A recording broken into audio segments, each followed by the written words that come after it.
Bonjour à tous et bienvenue sur la chaîne. Aujourd'hui, nouvelle vidéo, preview de la Volta 2025. Après la première vidéo où je vous ai présenté en détail les 21 étapes et le parcours de la Volta, aujourd'hui, on va voir les favoris pour le maillot rouge et quels coureurs peuvent viser un bon classement général. C'est parti. On commence par monsieur Antonio Tiberi. Antonio Tiberi, c'est un très jeune coureur italien. Comme référence sur les grands tours, il a déjà obtenu une cinquième place sur le Giro en 2024, mais il n'a encore aucun résultat notable sur la Volta. Concernant sa saison 2025, il a bien commencé en obtenant un podium sur Tirreno Adriatico. Il a ensuite été décevant sur le Giro, finissant à la 17e place au classement général, mais il a eu un Giro marqué par les chutes, ça n'a pas été facile pour lui de tenir physiquement. Il est revenu à la compétition au Tour de Pologne récemment, où il a fini deuxième du classement général. Il semble monter en pression et en forme pour la Volta, son deuxième objectif de la saison et son grand objectif de fin de saison. Donc pour moi, le voir sur le podium, ça va être difficile, mais on ne sait jamais sur un grand tour. Pour moi, il a largement de quoi être dans le top 10 et jouer un top 5. Et pourquoi pas un podium si les circonstances de course lui sont favorables. On va passer à un autre outsider. C'est Michael Landa. Donc Michael Landa qui est encore beaucoup plus expérimenté lui, qui a déjà réalisé deux podiums sur le Giro et deux quatrièmes places sur le Tour de France. Sur la Vuelta, sa meilleure performance, c'est une cinquième place en 2022. Il a déjà remporté une victoire d'étape en 2015, donc il y a 10 ans, sur son Tour national.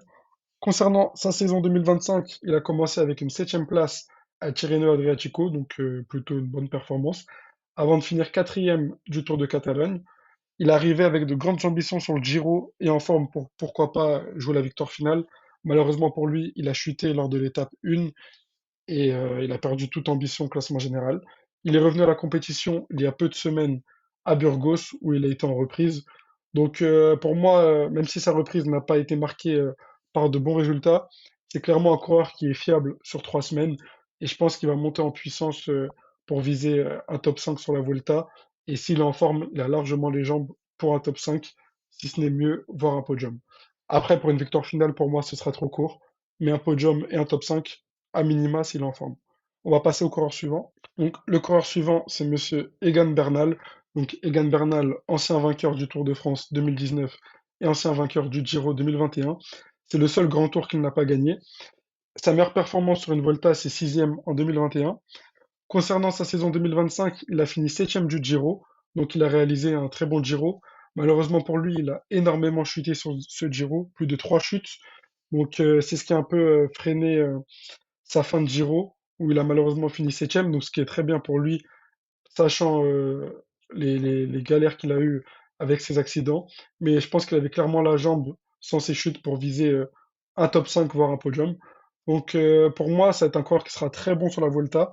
On l'a vu sur le Tour de Burgos qui montait en puissance et qui montait en pression. Donc euh, il a clairement les jambes pour viser un podium et c'est un coureur que j'attends à minima top 5. Donc on va passer maintenant à mon dernier outsider pour le top 5, le top 10, voire un podium. C'est monsieur Jay Hindley.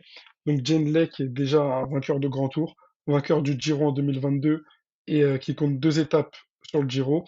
C'est un coureur qui a déjà gagné une étape sur le Tour de France et porté le maillot jaune. Il a également fini septième du Tour de France 2023. Sur la Volta, sa meilleure performance, c'est une neuvième place en 2022. Concernant sa saison 2025, c'est un coureur qui avait bien commencé en réalisant une cinquième place sur Tirreno Adriatico et une huitième place sur le Tour des Alpes. Malheureusement pour lui, il était co-leader, voire dernier lieutenant pour Primoz Roglic sur le Giro. Il a malheureusement dû abandonner pour chute. Il est récemment revenu à la compétition sur le Tour de Burgos, sans résultat notable, mais c'était un retour après une longue période d'absence. Donc pour moi, Jendès, c'est un coureur qui a peu de références sur les courses d'une semaine, mais qui est plutôt fiable sur les courses de 3 semaines. Je pense que ce sera le leader de la Bora. Et pour moi, s'il est leader de la Bora, il a largement les capacités pour faire un top 10 et pourquoi pas faire mieux, il vise un top 5. C'est un coureur qui sera frais, qui n'a pas fait le Tour de France, qui a abandonné tôt dans le Giro. Donc pour moi, il a toutes les capacités pour faire un bon classement général. Donc là, vous avez le récapitulatif des prétendants au podium. Donc c'est des coureurs que je vois faire à minima un top 10, mais qui, avec certaines circonstances favorables, peuvent viser un top 5, voire un podium pour certains. Donc maintenant qu'on a vu les prétendants au top 5, top 10, voire le podium, on va voir les coureurs prétendant à la victoire finale et au maillot rouge à Madrid tout de suite. C'est parti. Donc on commence avec monsieur Giulio Ciccone. Donc Giulio Ciccone, c'est un coureur qui n'a pas de référence sur les classements généraux des courses de 3 semaines, mais c'est un coureur qui a déjà gagné 3 étapes sur le Tour d'Italie et qui a déjà remporté le maillot à poids sur le Tour d'Italie et le Tour de France. Donc pour remporter un maillot à poids sur ces deux grands tours, faut avoir de la caisse, faut avoir du coffre. Donc pour moi, même s'il n'a pas de résultat sur 3 semaines, rien, rien ne le freine cette saison pour ne pas viser un classement général et un podium sur cette Volta. Donc sur la Volta, il n'a aucune référence sur une course de 3 semaines. Mais cette saison en 2025, il a déjà fini 2 fois deuxième derrière Pogacar de l'UAE Tour et de Liège-Bastogne-Liège. Donc des courses assez relevées avec une forte concurrence. Il a abandonné sur le Giro alors qu'il était dans la forme de sa vie et qu'il pouvait viser un premier bon classement général dans sa carrière. Malheureusement pour lui, il a chuté et a abandonné. Il est revenu à la compétition sur la Classica San-Sébastien, où il a brillé, où il a remporté haut la main en maîtrisant l'équipe UAE qui était la favorite de la course. Donc, vu sa forme et son retour à la compétition, pour moi, il n'y a aucun monde où il ne doit pas viser le classement général et il ne doit pas viser le podium sur cette Volta. Sachant que la Volta, ça a toujours été le grand tour qui a révélé les coureurs sur leur premier classement général. Et c'est une course qui est totalement différente du Giro et du Tour. Et vu le profil, c'est une course qui pourrait parfaitement lui correspondre. Donc j'attends de lui, à minima, qu'il soit sur le podium et avec des circonstances atteignantes et des circonstances qui sont favorables pour lui, qui visent la victoire finale tout simplement. Ce serait peut-être une surprise pour les gens, mais pour moi, vu sa forme en 2025, rien ne l'empêche d'obtenir ces résultats qui lui sont promis. On va passer au troisième coureur maintenant que je vois sur le podium et viser la victoire finale, c'est monsieur Juan Ayuso. Donc Juan Ayuso, très jeune coureur, qui a tout de suite prouvé sur les courses de 3 semaines. Pour son premier grand tour chez les pros, il a fini troisième de la Volta. Il a confirmé en finissant meilleur jeune l'année d'après, en finissant à la quatrième place derrière les Jumbo-Visma, donc Roglic, Sepkus et Vingegaard, qui étaient en feu cette année-là en 2023. Concernant sa saison 2025, il a remporté Tirreno Adriatico haut la main en remportant une étape également, avant d'arriver sur le Giro où il avait le statut de favori avec Primoz Roglic pour la victoire finale. Il a bien commencé son Giro en remportant une étape, la première étape de montagne. Malheureusement pour lui, il a beaucoup chuté et a dû abandonner. Il a repris la compétition récemment, donc tranquillement. Donc pour moi, il va clairement chercher à sauver sa saison sur cette Volta, son tour national. Et je pense qu'il aura pour objectif de remporter une victoire d'étape, chose qu'il n'a pas faite en Espagne pour le moment dans sa carrière. Et je pense qu'il a clairement l'ambition de remporter la victoire finale. Il sera co-leader avec Joao Almeida. Donc je pense qu'il voudra marquer son tour national et qu'il se dit qu'il peut sauver sa saison et prendre du crédit pour les années à venir s'il est amené à rester chez la UAE Team Emirates. Donc maintenant, on va passer aux deux derniers coureurs pour la victoire finale. Donc on va passer au coéquipier de Juan Ayuso, monsieur Joao Almeida. Donc Joao Almeida, c'est un coureur qui a beaucoup de références sur les grands tours. Il a déjà obtenu une troisième place sur le Giro en 2023, une quatrième place sur le Tour de France en 2024 en étant équipier de Pogacar, et obtenu une quatrième place sur la Vuelta 2022. Donc on constate que c'est un coureur régulier et constant. Donc il obtient de bons résultats sur tous les tours, que ce soit le Tour d'Espagne, le Tour d'Italie et le Tour de France. Concernant sa saison 2025, elle est incroyable, exceptionnelle. Il a gagné le classement général du Tour de Pays Basque, du Tour de Romandie et du Tour de Suisse. Donc il a remporté 3 courses par étape World Tour, ce qui est énorme. Il a également gagné l'étape sur Paris-Nice. Donc pour moi, il a réussi à montrer qu'il est un des meilleurs coureurs sur les tours d'une semaine. Maintenant, à lui de prouver qu'il peut l'être également sur les tours de 3 semaines. Et quoi de mieux que cette Volta où il aura le leadership sans Tadej Pogacar.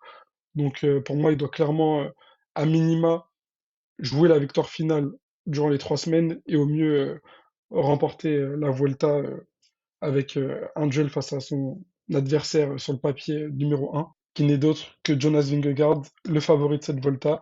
Donc Jonas Vingegaard, que je ne présente plus, 2 fois vainqueur du Tour en 2022 et 2023, avec plus de 4 victoires d'étape. Sur la Vuelta, il a des références en ayant remporté 2 étapes en 2023 et en finissant deuxième du classement général, où il a laissé la victoire finale à Sepp Kuss, son équipier, ce qu'il faut se rappeler qu'il finit deuxième, certes, mais qu'il avait largement la victoire finale dans les jambes et que c'est par consigne d'équipe qu'il lui a donné. Donc il aurait déjà pu compter une Volta à son palmarès. En 2025, il a peu couru. Il a repris sur le Dauphiné et sur le Tour de France où il s'est fait battre par Pogacar, où il a fini deuxième des deux courses.